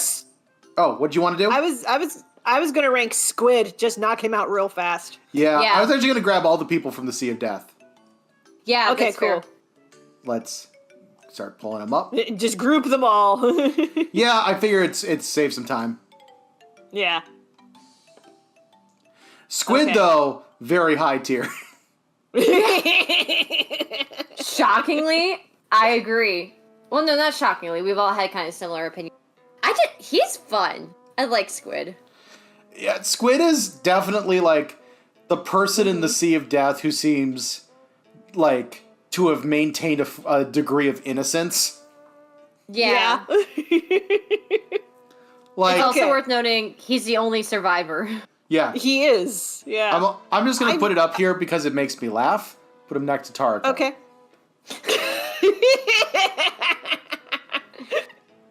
Okay, so we're rating them all separately. We're not rating them. Right. With these guys, I think we can rate them. I think we can at least rate Squid and Old separately. Okay, that's fair. Yeah. Yeah, because their cutscenes were a bit more substantial, Yeah. but also Squid did maintain his innocence. Yeah. He's just Squid. He numb. Yeah. Honestly, for me, S tier, but like below Tarako. Yeah. You know what? I agree. Yeah. It was I could really actually- funny doing his fight where it's like, oh, you have to fight all of these tentacles individually. What do you mean you can hit all? Yeah, dude. Oh no! How dare we have fuck? Thank God for Samakichi getting us through that fight as quickly as we did. But also, I feel this was the one boss fight that I actually felt really... Well, no, that's not true. That was one of the first boss fights that I started feeling really bad for in the Sea of Death. He's just hungry. He's just a guy. A sweet guy. hungry. I'm just a big guy. Oh no, you know what voice I should have done for him now that I think about it? What? The giant businessman. Okay. Oh my God. Okay. Or hungry? Or Let me get out my. Let me get out my beefcase. more beefcake? Face! Shout out to all the No, Dropout if- fans. Now, if you don't feed me, you're going to have a bad time. Have a bad time. Yeah. That would have been great. I wish I thought of it. No, oh my God. Years later, like after Samakichi comes back, Squid returns to the Blue Sea, and that's his pitch to let him stay in the Sea Kingdom. Yeah. With my services. If you don't hire me for my services, you're going to have a bad time. Oh my God. He So is the world's largest business. Yeah. So with the rest of the Sea of Death people, Yes. I'm a little surprised by this, but I feel like all of them are kind of in Sea Division, like towards the top of it. Yeah, I see the vision, but they needed a bit more. Their cutscenes were really short. Yeah, Yeah. like, especially because their fights were so quick. Because at that Yeah. point, I was way over leveled. Yeah. I And do think they're it's at top of also- Sea of Vision. They were really cool. Yeah, like they had a lot of potential, and like Sea of Death, great aesthetic Yeah. overall. Yeah. And there is definitely something there with Yeah. these guys, but So I'm doing this. needed a bit more. Yeah, I'm doing this particular order because I felt like Old had the most potential interesting stuff. In fact, I'm almost tempted to make him low B. Yeah. Yeah. Because, like, there's certain things that are like, oh, there's some very interesting potential. Like, are you connected to the other two sharks in the game? He is. Are you, like, you've got this complicated history with Tatsumiya and with Meikai. They don't quite develop it enough, but, like, it seems like there's more there. With the others, it just was not quite enough. And I did put Hook Boy at the top because he was one of my favorite designs in the game. Mm-hmm. Not to mention, he's the one that gets the, like, out of all the characters from the Sea of Death, apart from Old, Suribari actually interacts the most with Wadanohara and her familiars. Yeah. Because he's the one that starts posing the questions of, like, hey, you know, you think your ocean is correct, we think our ocean is correct, who's winning here? Like, is there any victory to be obtained from this? Mm-hmm. I also put Sheep a little bit higher because they actually had a personality that, like, they love Old. They want to be around Old. I get that. Mm-hmm. Yeah. All right. I would actually even put... I love her aesthetic. I'm also just very attached to her because I see a sad child and I want to protect them. I would almost bump Stella down below... Personally, I would probably put her below, like, Lobko and Makotsu, but that's just me. What do you guys think? I would put her lower. She really did not do anything for me. Yeah. I feel no compunctions about sad children, so she... Well, like, she was a great design and they went nowhere with it. Do we want to drop her to D? Yes. Yeah, they didn't go anywhere with her. They did more with Ver than they did with this Star Child. Yeah, so. I would maybe put her near the top of D tier. I'm putting her behind the that's Great fair. Witch. I think that's fair. I could almost see her being at the end of the C tier, but I don't know. The C tier's also pretty long. She needed something. Yeah. She's very easy to forget otherwise. Mm-hmm. All right. Oh yeah, and if anyone's curious, there are duplicates here because I couldn't remove them. Let's talk about Meikai. Oh boy, Meikai. Yeah, he has so much plot relevance, despite not being there 99% of the time. He's one of those characters that, like, his presence is so heavily felt throughout the entire game. Yeah. And not just because he's literally the pearl. The cast pearl. But just like everything, like, he's the first character who talks to us after Wadanohara. Like, he puts forth the kind of the whole point of the game, which is, you know, remain who you are, make your own path, don't let anything happen to you. Yeah, or let nothing stain you, let nothing... Yeah, all that. Let nothing stain you, let nothing take away. That's all I ask. Yeah. Mm-hmm. Yeah, and I think his absence actually works. Like, there's a degree to which trying to live up to him and then finally meeting him feels like a part of the hero's journey. It makes sense. Yeah. Oh my god, that scene where she finally gets to meet him. Yeah. This time, more than any other time, that really got me. I almost cried. I think I want him in... I'm leaning towards A tier for him. Mm-hmm. Probably low A tier, but like... Mm-hmm. I would almost put him above Princess Uomi. If only because Princess Uomi did, like, sleep the majority of the time. It's true. Yeah. I mean, he was dead the majority of the time, but... Yeah. Although, we did get talking fish, so... That's true. That's true. Mm-hmm. Do we want to rank Meikai above... Yes, I guess it agree depends completely. Hey, did you know I fucked the moon?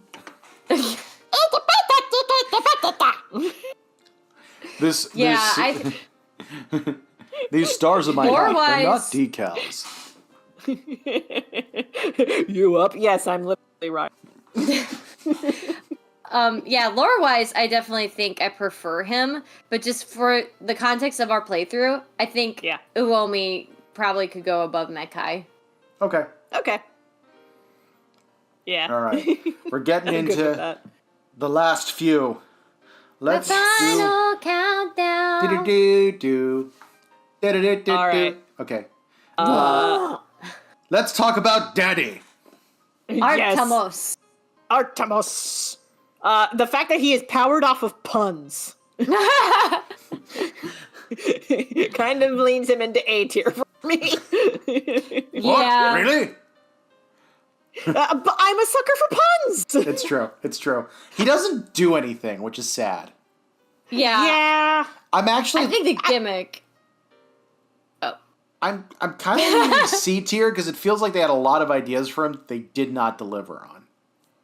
Now, see, I want to put him in B tier because he does lean towards like problematic Fae for me. Maybe below old, though. Below old. Yeah, below old because old had a little bit more plot relevance than Keep your hands Artemis away did. from my daughter. Yeah. That's kind of about all that he did, and then shut himself down because he was like, "Oh, I ran out of battery. Oops." You know I said this earlier when talking about blood. Looking at Artemis and seeing, like, knowing that he used to be like this massive godlike rabbit and seeing where he is now, Yeah. I could 100% see a continuity where, like, during the final fight, he died. Like, I could see him doing the heroic sacrifice where he's like, "Oh, Sotsa, you've grown so much. You must lead the kingdom. Daddy loves you. Good night." Oh. Well, I got new Yeah. batteries. I'm back again. Yeah, that would have been fun to see in the game, especially towards the end. We did not get that, but No, we did not. Yeah. yeah. As is, though, I'm glad he stuck around, and I'm glad he's just a funny dude. He likes to go for strolls. He goes for milk. He comes back. Yeah. I also want to Goes know for how milk he's and getting around. Because, like, probably hovering or something like that, but I like the idea that he just has to, like, roll. Because he's only a head. I like the idea. Ooh, son of a bitch. But then the ears would stop him from rolling in like a straight line. Oh, does he use like- the ears like two little legs? Could that be it? Oh my god. That's cursed. That is cursed. I like the idea. What if he had, like, a bubble gun? Like a little propeller, but then underwater, it's like... Oh my god. Yes. Especially when underwater, because we mostly see him underwater most of the time. It's true. That was delightful That's- Foley, by the way. Yeah, it was. Thank you. I worked really hard on that. Yeah. All right. Let's keep it moving. We're almost done. We are Woohoo! almost done. What did they do? Exactly. Now, this might be controversial. I'd put her up closer to Miura. Because they do the blue-haired one next to Seguro. Yeah. I actually... There's enough interaction between Aum and Wadanohara that I'm kind of like, I prefer her to Seguro and Miura. Yeah. I also personally like that Aum is the friend who is, like, checking in on one and is like, hey, don't push yourself too much. Yeah. Yeah. She's definitely a bit more relevant than the treasure hunting quartet. So Absolutely. Mm-hmm. yeah. You know, you just reminded me of something. I might bump Dolphy up a little bit. Just Okay. maybe on this side of things, because there's one thing that Chloe always pointed out with Dolphy. Dolphy was more tuned in to Wada's actual emotions than any of the other familiars. True. Uh-huh. Yeah. Yep. Yeah, All right. that is very true. Yeah, Tanuki. apart from that, Hofudu! Other than being a mini boss, what role did she serve? Yep. Yeah, agreed. I mean, she did like put on a disguise and pretend to be Tatsumiya for a hot minute, but that's That about was fun. all I can. I got to do the Spider-Man meme. That was great. Yeah. she almost killed Tatsumiya. There has to be something said for that, I guess. Yeah, which implies that she's powerful, but also Tatsumiya was already like not That's at her true. top form because she got poisoned. Yeah. So, yeah, how strong is this Tanuki really? You know what? what do you guys? How do you guys feel about pushing Alm up above Stella? I'm actually good with Alm above Stella. Yeah. I'm also good with Alm above the Tanuki. Yeah, I agree with that too. Okay. Yeah. All right. We are down. Down to the final 2. Yep. This is the one that naps. Yep, Yes. Arena. Instead of being I am the one who knocks, it is I am the one who naps. I like her. I think And she she's makes- And she makes Samakichi do karaoke. Oh, she does, doesn't she? I kind of forgot about that. Well, canonically, yeah. she's also the one I think who recommends that Samakichi gets an ocarina. Uh-huh. Mm-hmm. That does actually make her a lot more important than some of the characters. Oh my god. She and Surprisingly. Nekoyama are the matchmakers of this world. Oh my god, they're Oh, what do we do with that? That's very funny. a mermaid and a seagull. Wait a minute. She has letters in her house. Those are from her sister. They're from her Yes. sister, but that's how Negoyama comes by and gossips with her. Oh my god, yes. Yes. Oh my god. Holy shit. I need this. You know I'm gonna have to make a mix about this, right? Yeah.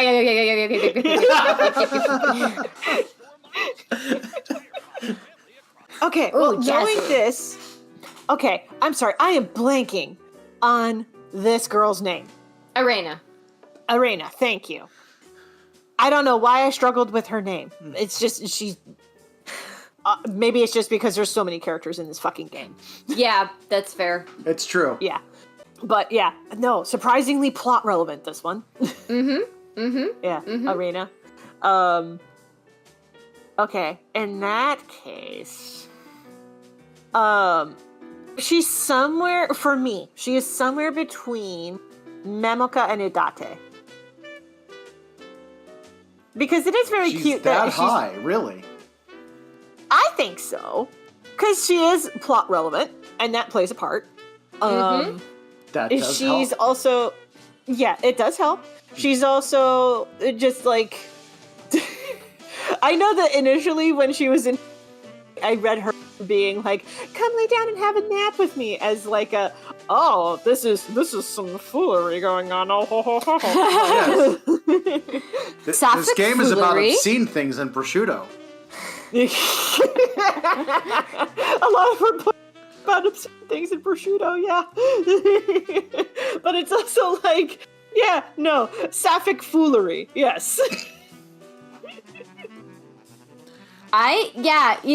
It's hard for me because, like, she's pretty plot relevant up until the end of the game. Because the last time you see her is just, she's in town, she's with Taruko, and they're being rescued, which is fine. Like, I think she had fulfilled her purpose by that point. Yeah, I do wish that she had a bit more to her, especially towards the end of the game. But Yeah. no, the fact that she does help with like helping Samakichi with like, oh, how about you get her this? And the fact that the ocarina is like a big emotional deal. Yeah. Yeah. You know what? How do I feel about putting her next to Mekai? Ooh. Okay. Now, on one hand, I am torn because between Memoka and Arena, I definitely prefer Memoka, and I definitely prefer Idate. The only reason why I move her to the bottom of Starfruit is because she's really not that problem. Well, no, I don't know. That's getting too much into the semantic. May I suggest maybe Memoka gets moved up? Ooh. How do you feel about that? Like, Okay. yeah, you know what? I'm good with that. And put Yeah. Arena. Yeah, I feel good about that. Yeah. Yeah. Do we want to move Irina down since Memoka got moved up, or...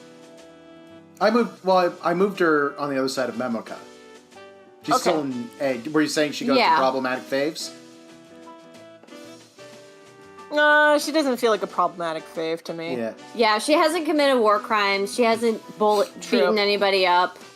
That's true. She hasn't committed war crimes. It's problematic. She also doesn't tell puns. Yeah. Because the only thing worse than a war crime is telling puns. All right. Is there anything else we want to change? Wait, did we get everybody? Pretty much. I think we've got one person left. Oh. Who is it? All that's left But is the creator.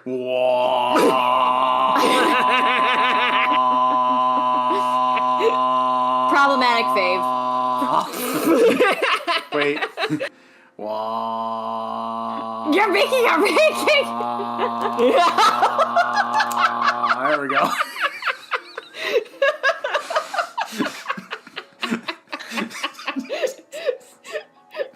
Listen, if you're gonna make an SSS tier, you have to make it purple. Yes. Yeah, fair. There you go. But no, problematic faves. Yeah. Yeah, problematic fave. I feel good about that. Yeah. Yeah, I'm good with that. All right, so at the very top, we've got Samakichi, True End, Wadanohara, Tarako, and Squid. Yes. All of those are perfect S ranks. Really, I like the only that thing there's only one nope. Yeah. And it's for content that we didn't necessarily cover, so it's fine. It's fine. Yeah. The only It's thing that I fine. personally It's would change, the only thing I would probably change is, I don't know, between the Merc trio, Yeah. I do like, from a story standpoint, I think Vendetto is the weakest of the Mercs. I think he's fun, but I would probably bump him down below Helica. Okay. That makes sense. Yeah, I do think just Laurentia makes more of an impact. Ver has more plot significance. Vendetto is fun. I like his interactions with Mamoka, specifically the fact that she just bites him. Oh yeah, the fact that she just like starts biting into him. Ow! I also other did thing really of- like your voice on Vendetta. Oh yeah, absolutely. Yeah. Oh good, I'm glad. Yeah. It was worth hurting your throat. Good. And the other thing, and I hate that this clouds my judgment of him, I know who his dad and his sister are that he mentioned in the bonus content, and they are infinitely more interesting characters than he is. And that's a shame. Now, again, going off of just base game, not using the bonus content to judge him, and especially because, like, I have not played any of the other games except arguably Mogeko Castle. That one I saw a playthrough of, and I was like, nope, we're not touching that. Yep. Agreed. Yeah, but no, as far as Vendetto himself, I'm just going off of like base game, and he definitely could have been explored a lot further. Yeah. But his interaction with Memoka was very funny. Yes. Apart from that, I feel pretty solid about this. We did it. Yeah. We did it! We saved the city, Patrick. Yay! Just want to make sure I have it before everything gets ruined. Again, I love that we have just the one F. Yes. So one other thing that I think would be cool to show, just because it's one of the things from the bonus content that we didn't really cover.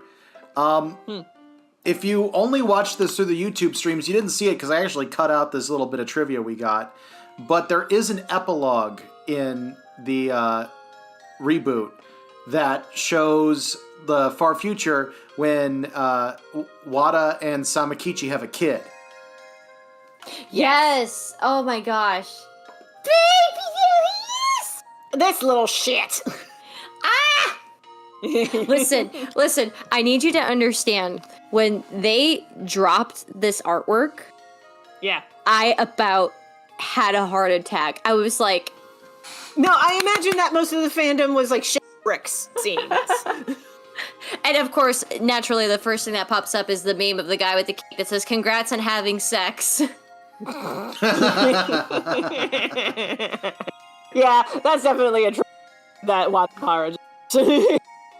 The funny thing is, too, like, they released artwork of Minami before they released the artwork of their wedding. So $10, Minami was an oopsie baby. Oops. Samekichi, you should have wrapped it before you tapped it. I wrapped one of them. Anyway. That's not even the worst thing that you have said about that. No. The thing you said to me was much worse. No, what I said to you, if I remember the quote, it was 2 dicks equals double fertility. You just responded, I'm going to bed. That tracks. That absolutely tracks. No, there have been some very unhinged chat conversations about this game, and it has been glorious.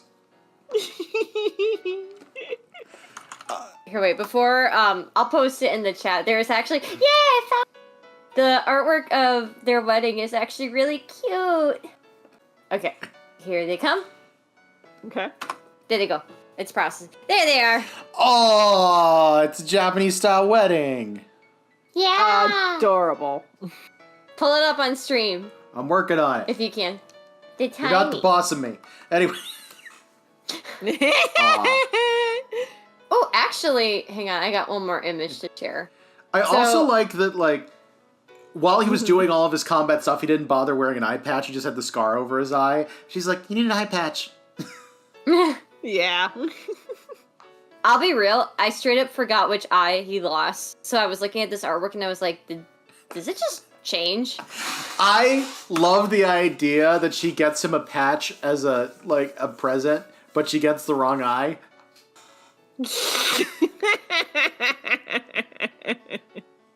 Like, Nekoyama delivered it and just delivered the wrong one. So this is just a funsy. This is from an alternate universe where all the genders are swapped. So in the center is Wadanohara, whose name remains completely unchanged. Sal is to the left, aka Sally. And then to the far right is Samekichi, who in this continuity is Samemi. Okay. I was definitely like, what am I looking at? Because this looks like... the funny thing is, like, in this continuity, Wadanohara just straight up tells Sally, like, sorry, I'm in love with Samemi. Like, no.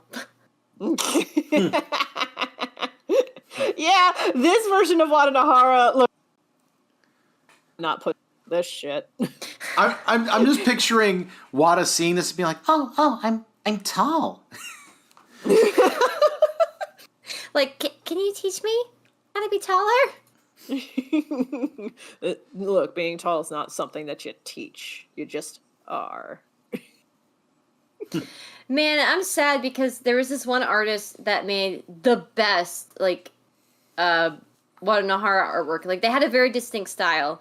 And eventually they moved on from the fandom, which is totally fine. But they took down all their artwork related to that fandom from their Tumblr, and I was just, no! Aww. That's unfortunate. Dang it. I should have saved it. Damn. Oh well. This is why anytime I come across something online, I save it as fast as possible. I have so many fucking files on my external hard drive. I need to start doing that. I am a little bit of a digital hoarder in that regard. And it's unfortunate because sometimes I don't even like image. Sometimes I'll try to like put an artist credit, but then I'll look at a file sometimes and I'll be like, where did I find this? Yeah, I feel that. Yeah. But they're there. I have them. Well, we've got an entire tier list put together. I think it's time for final thoughts on Wadanohara and the Great Blue Sea. Look at this beauty. It's so beautiful. So beautiful. So many characters. Yes. Such a vast, enormous world. Everyone's looking to the right except the creator, who's looking directly at me. They're looking at Minami, who I know we're not counting Reboot content, but I'd probably put Minami at a high A ranking. Minami is baby. Yeah. Mina mina. Do do do do do. Do do do. Minamina. All right. All right. Yeah. Final thoughts on this game. Yeah. Chloe, thank you for insisting we play this. Thank you for letting me wear you down until bed. But seriously, you didn't have to ask me twice. So, but yeah, thank you guys for playing it. I know I mentioned it at the end of the last stream. This is just like, this game has such a. It's not a perfect game by any means of the imagination, but it has such a special place in my heart, and I appreciate what it gets done right. And when it gets done right is, like, the main love story for me. Yeah. Yeah.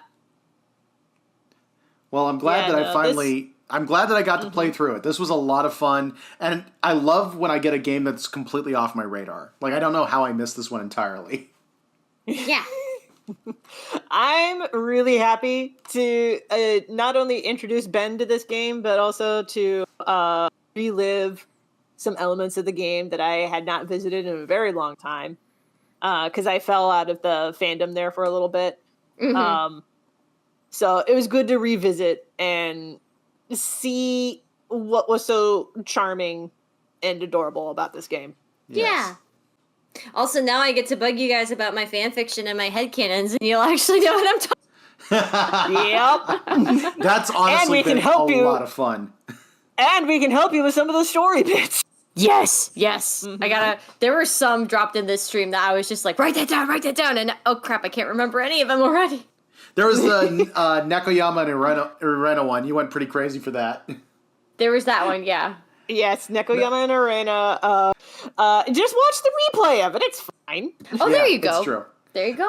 Yeah. I honestly might post this one mostly unedited just to have the full, 4-hour ramble. It'll be great. Yep. Yes. All right. Well, we are going to go ahead and wrap up there. Kelsey, where can people find you on the internet? People can find me on the internet at kelseydcrawford.com. That is KELCID as in dog, Crawford.com. It has literally everything, including links to my webcomics, like The Legend of Jamie Roberts, which is about a genderqueer pirate and their two best friends treasure hunting in a land full of dragons. So if you like the sea vibes of Wadanohara, check out The Legend of Jamie Roberts. Maybe you'll like it. And Chloe. You can find me at the following locations. I am on Pillowfort, Instagram, and Blue Sky at Kokomomo Art. And you can find me on Tumblr at purple-pause. And also, thank you very much to whoever, I don't know if you're on the stream, but a bunch of people suddenly favorited all my old Wadanohara. And I was just like, whoa! I will say it was wild when one of the people commenting on YouTube saw your name and was like, "Oh yeah, I used to follow all your art on Tumblr," and you were like, "What?" I was like, "Oh no, the horror of being perceived." But also, thank you very much. That means a lot. Yeah. It's like that cat from Baldur's Gate 3. Do not perceive me. Yes, that's me. And you can find me at BWHComics.com. I'm also at BWHComics on Patreon, Instagram, Twitch, YouTube, and Blue Sky. You can also find my webcomic, Cospain, a webcomic about cosplay and convention craziness, over at CospaignComic.com. So, that's going to wrap things up for us tonight. Thank you very much for joining us. And until next time, rock on, guys, and never stop drawing. Thank you all so much for watching. You are awesome. Thank you guys so much for watching. Have a good rest of your night. Sleep well and have sweet dreams. Good night. Good night.